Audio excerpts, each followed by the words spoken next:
Que va a estar presentando su libro Los cuadernos perdidos de Robert Walsh, Walsh o Walse, me va a corregir ahí, que ganó el año pasado un premio internacional de poesía y hoy lo va a presentar aquí en Posadas. Así que, Diego, muy buenas tardes, ¿cómo estás? Miguel Riquelme y Alicia Rivas, te saludamos.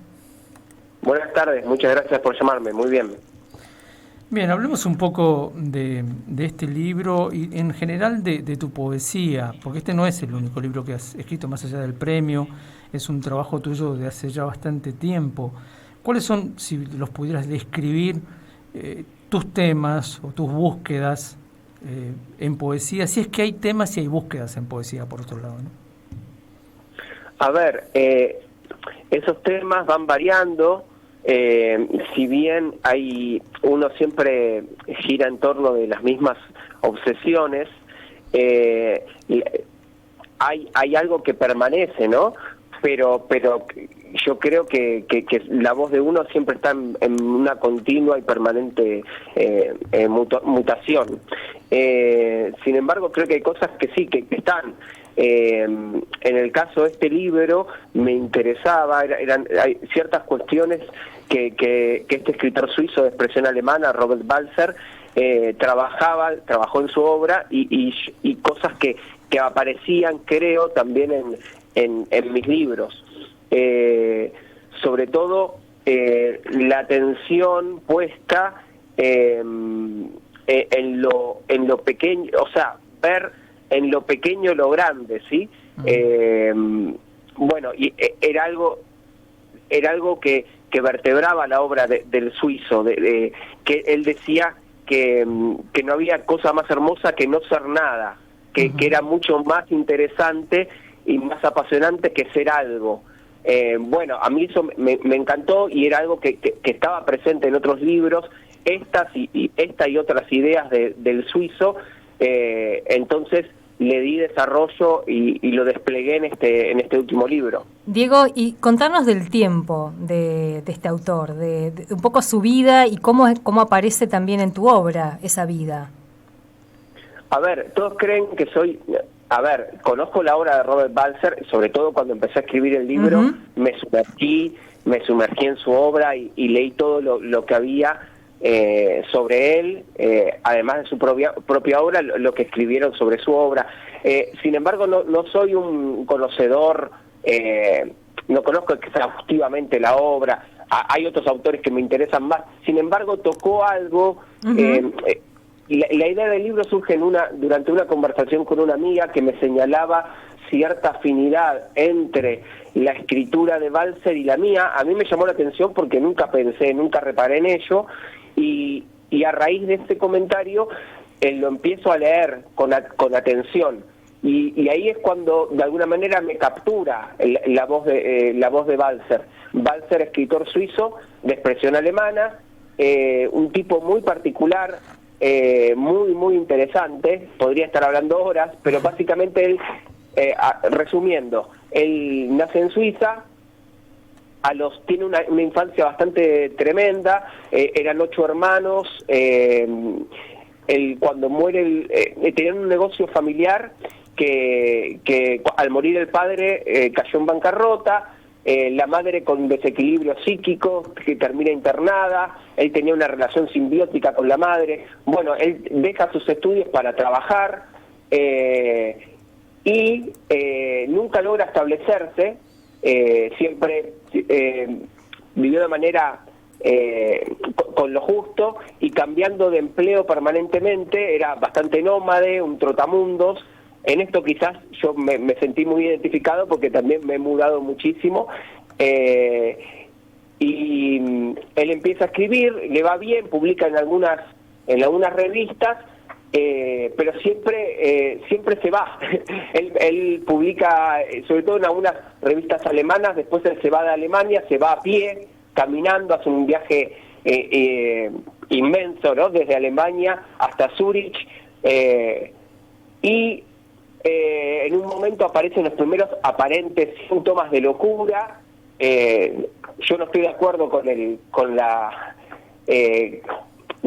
supuestamente era una supuesta esquizofrenia, yo creo que no, que era algún tipo de autismo o algún otro síndrome que, bueno, pero bueno, ese es otro tema.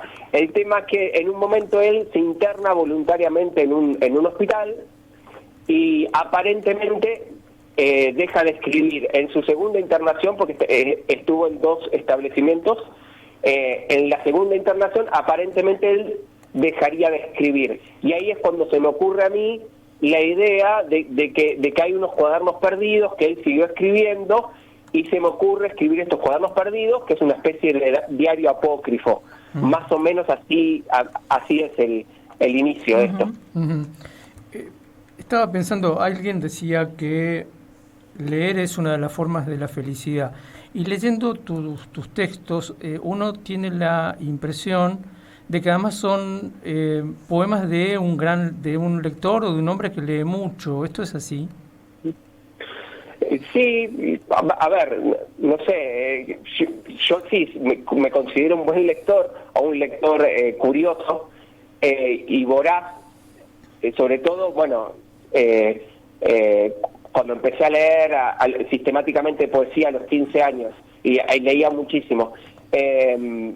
A ver, hay un diálogo en este libro, no solamente con Balzer, sino con otros autores que dialogan con la obra de Balzer y que dialogan conmigo. Entonces, esa cuestión intertextual aparece, ¿sí? Y hay referencias concretas a Rimbaud, a John Keats, bueno, y hay algunas referencias veladas que el lector avesado, atento, puede pescar. También hay referencia a otros personajes que están vinculados con esta mirada externa sobre lo que se supone que es la locura, cuando es a veces solamente diferencia.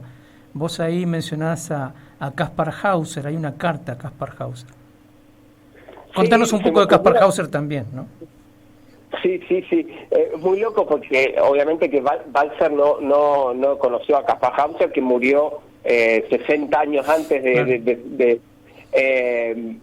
pero se me ocurrió, ¿por qué no? Balzer no podría escribirle una carta a alguien que seguramente consideraría a su hermano en cuanto a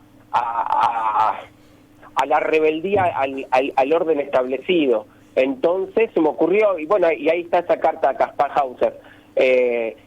Y bueno, yo además, mientras yo escribía el libro, volvieron la película de Kaspar Hauser, vi la película Instituto Benjamenta, que está basada en la primera novela de Balzer, que está buenísima, si la pueden ver, se consigue. Instituto Benjamenta es genial.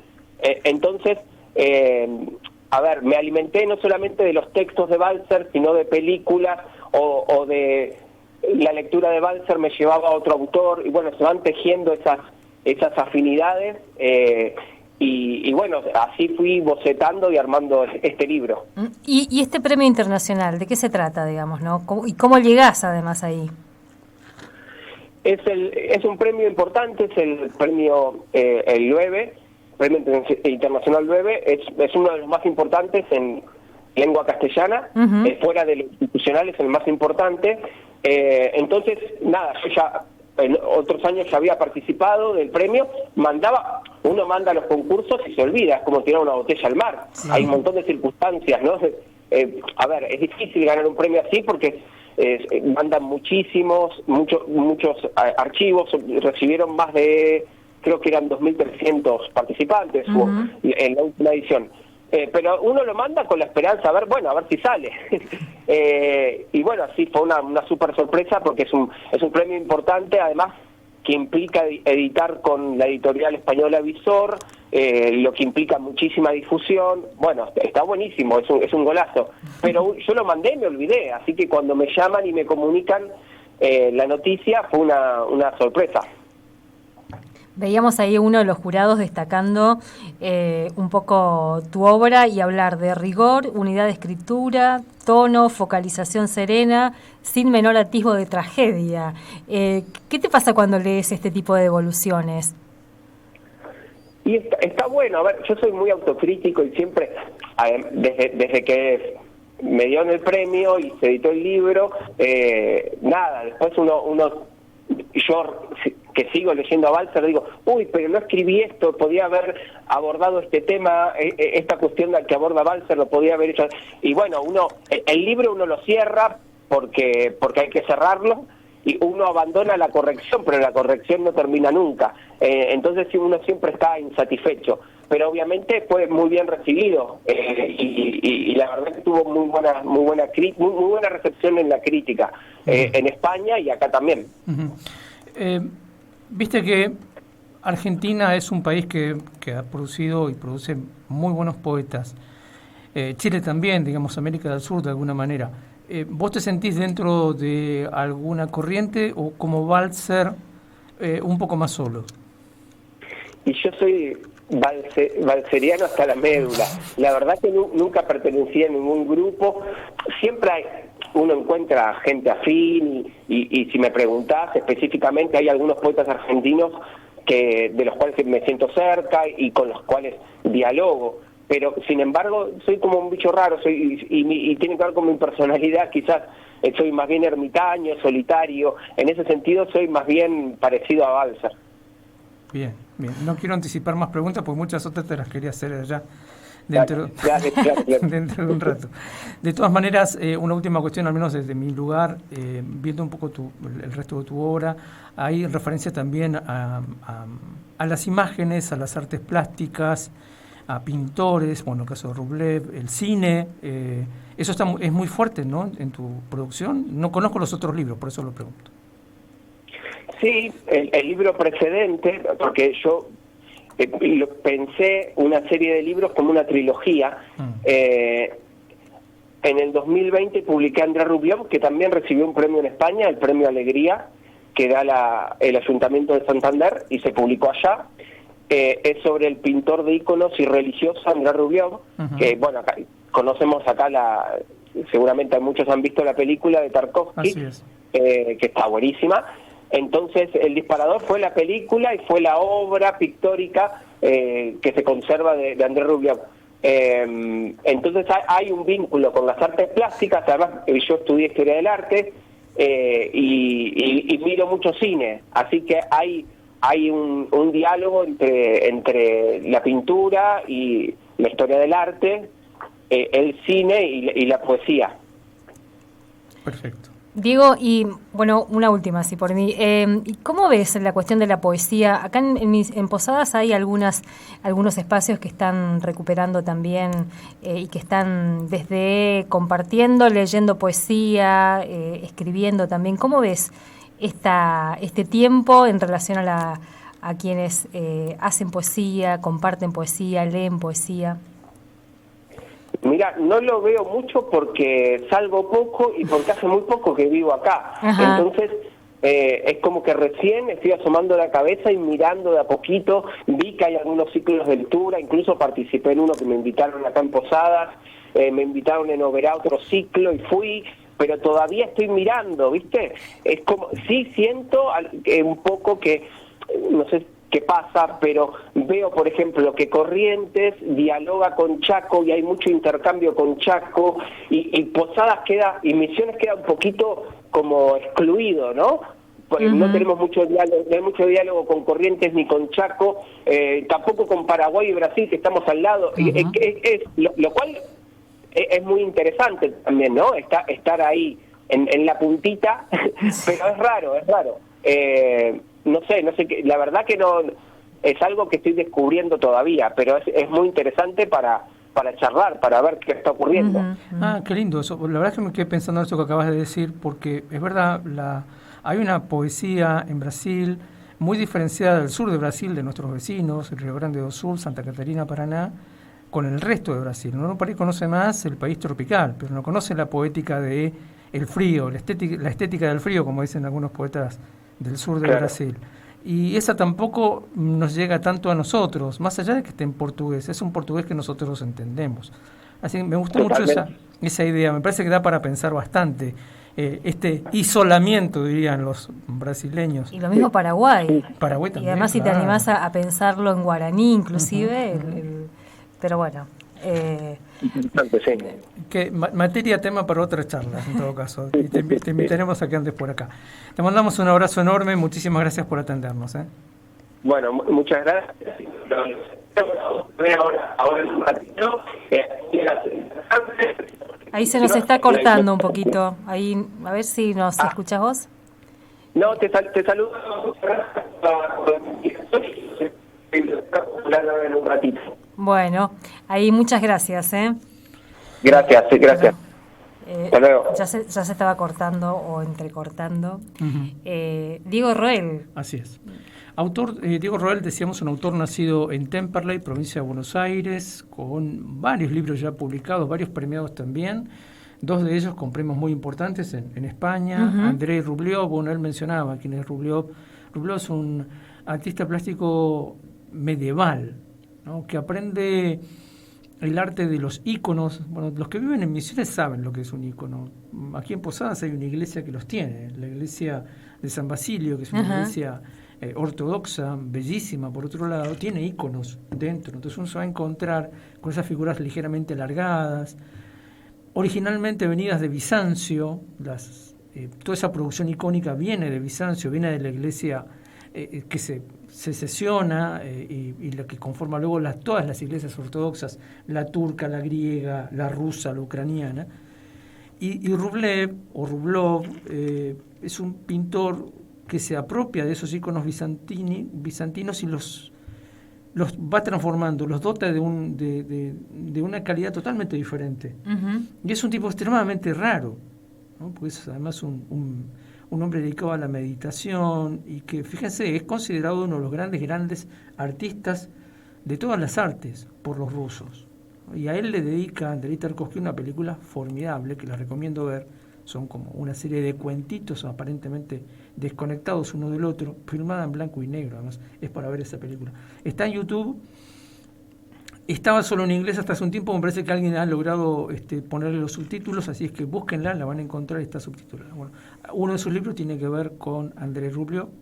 Y bueno, este otro libro con este personaje que es Robert Walser, escritor suizo de lengua alemana, considerado uno de los maestros de Kafka, porque Kafka por lo menos admiraba mucho y decía que mucha de su obra tenía de algún modo una inspiración en la obra de Walser, que decide, como contaba recién Roel, muy joven, irse del mundo.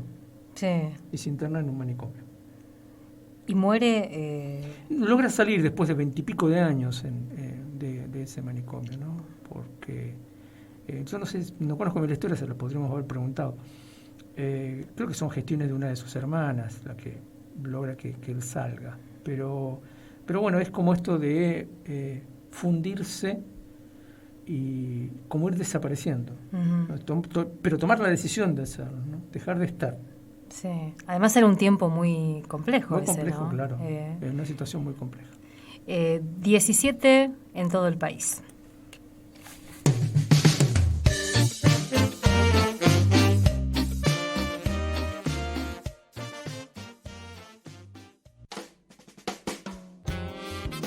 Desde la ciudad de Posadas, provincia de Misiones, República Argentina, transmite LRH 301, FM Universidad, 98.7 MHz, con estudios centrales en Avenida Fernando Elías Llamosas, 9558.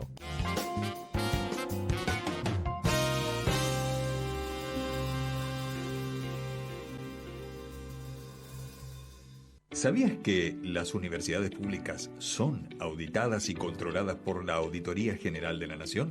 Se realizan 2 tipos de controles. Uno interno, por parte de la Unidad de Auditoría Interna, que funciona con las mismas normas y parámetros de control que tiene el Estado Nacional. Otro, externo, por parte de la Auditoría General de la Nación, la AGN, según lo estipula el artículo 85 de la Constitución Nacional, y depende del Congreso de la Nación Argentina. Por otra parte, las universidades rinden cuentas mensualmente a la SPU y además las universidades argentinas también rinden cuentas trimestralmente a la Contaduría General de la Nación a través de la plataforma CIFEP en la página de la AFIP. Otra instancia de control es la que ocurre con la presentación de un balance intermedio semestralmente en la Contaduría General de la Nación y nuevamente en la Subsecretaría de Políticas Universitarias. Y para finalizar, se presenta el informe final en la SPU y además a la CGN, subiendo a la plataforma CIFEP un detalle minucioso que contiene, por ejemplo, información patrimonial, recursos, gastos, inversiones financieras y muchos otros ítems. Las universidades públicas argentinas siempre fueron auditadas. El amor nos conecta y veces amor, y veces amor. Más amor, menos odio. Y veces amor, y veces amor. IBES nos conecta el amor.